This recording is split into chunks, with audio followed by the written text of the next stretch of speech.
This person who just kind of in passing knew her. They weren't close friends. They weren't related. They weren't in love.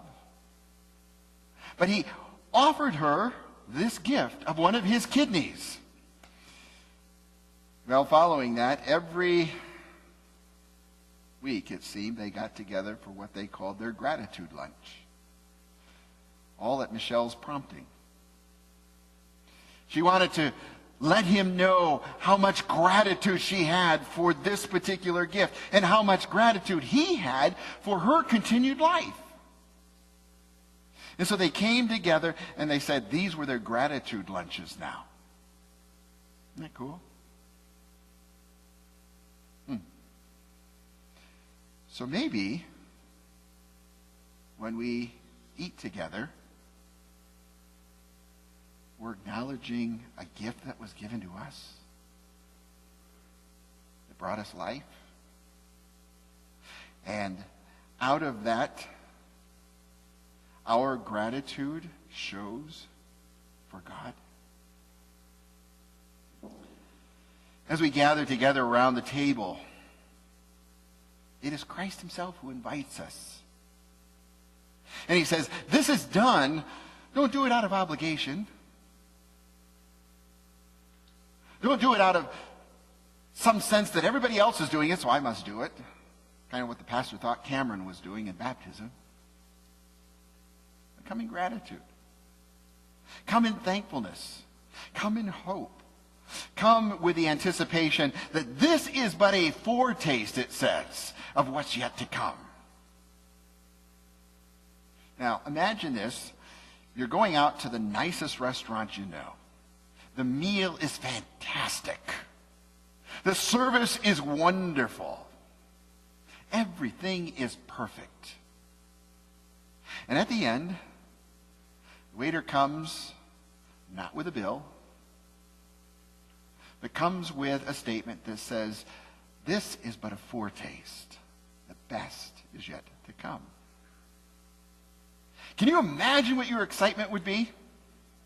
I know what mine would be. I like to eat. It'd be wonderful. That's what God is saying to us. He says, I want you to know, this is my pledge to you. This is my promise, my covenant to you. So every time that you take this cup and eat this bread, I want you to know the best is yet to come. There's a story of an elderly woman who, as she approached the end of her life, she met with her pastor and said, you know, Pastor, there's some things that I want at my funeral. And one of the things that I want you to make sure, and you have to promise me that this will happen, is when they bury me, I want you to bury me with my fork in my hand. Well, I've had stranger requests, but okay. Would you mind telling me why? And she says, well, every time we have a dinner at church, you know, unlike our church that never eats together, but every time we have a dinner at church, usually somebody at the end comes in and says, I want you to hang on to your fork because dessert is coming. The best is yet to come. And she says, I want that fork in my hand because I know that the best is yet to come. That's communion. I know, I haven't given you all the great theological insights into baptism and communion, but I wanted you to understand as a family, because we're a family, of what that means. Baptism is his way of saying, you belong to me. It makes real that first question. What is your only comfort in life and death? That I belong to Jesus Christ. How do I know that? Because he took that baptism certificate and he stamped it and he put his signature over the top of it and he said, now you are mine. In my family, I've got 2 adopted nieces. My brother and sister-in-law couldn't have kids, so they adopted 2 little girls. And they have a birthday every year. One's in the end of November, the other's in the first part of December. That makes the Christmas giving time interesting. But we also have another one more in the summer months. Each one of them has what's called a gotcha day. You know what a gotcha day is?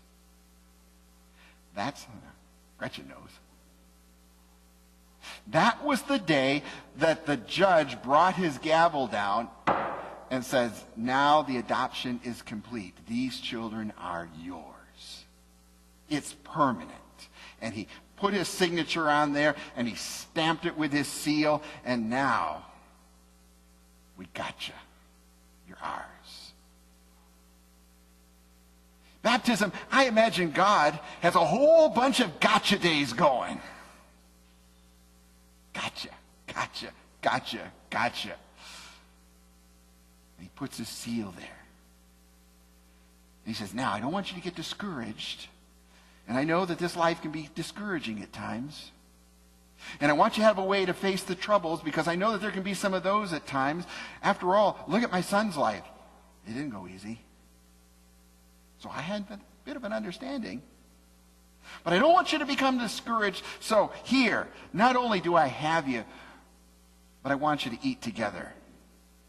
All my kids, I want you to come together and eat together. And know that at some point down the road, I'm going to join you. We're not just going to have bread and grape juice. We have a banquet fit for a king. I imagine it's going to be kind of like that banquet that we read about in the prodigal son. He finally comes home, and the father has run down the road, and he's met him, and he's thrown his arms around him, and he's put rings on his fingers and a robe over his back, and then they sacrifice the fatted calf. They have all the best of foods. Why? Well, he summed it up real easy. Because he who was lost now is found. He who had gone away from home has now come home. That's communion. It's God's little reminder to us, bookmark if you will. It says, now, keep that place. Remember where you are. So every time you lift this cup, I want you to remember the best is yet to come. And every time you eat that bread and you taste my grace. Isn't that wonderful? For those of you that aren't just auditory learners, that you are visual learners or tactile learners, God says, yeah, I want you to remember it as well. So I'm not just going to tell you that I love you. I'm not going to just tell you that you're saved. I'm not going to tell you the wonderful things that are in store for you. I'm going to let you taste it. And I'm going to let you experience. I'm going to let you touch it. And those are going to be reminders for you. So will we come together for gratitude lunches? I hope so. Will we come together as the children of God, signed and sealed in his grace? And as people look at us, like Cameron, will they know that we've been baptized, sealed for God, come into his presence, because they're going to observe our new way of life? I hope so. That is my prayer for each one of you. That as you encounter people out in the world every day, and the reality is, people are going to know the gospel much more from you than they are from me. My job is to give it to you so that you can go out and give it to everybody else. Because the reality is, most of the people I come into contact with, they're already Christian. Many of the people you come into contact with aren't. They don't know the good news. They don't know the hope. They don't know the salvation. But you need to show them that in how you live. Let them see the light of God that shines through you, that your baptism is real, and that the Lord's Supper is real, and that the hope is yours. He's fine, Jen. So let this new life be yours. Now, you have two examples that you can follow. There's the Old Testament example of the people of God when they were in the wilderness. Remember what God provided for them? He provided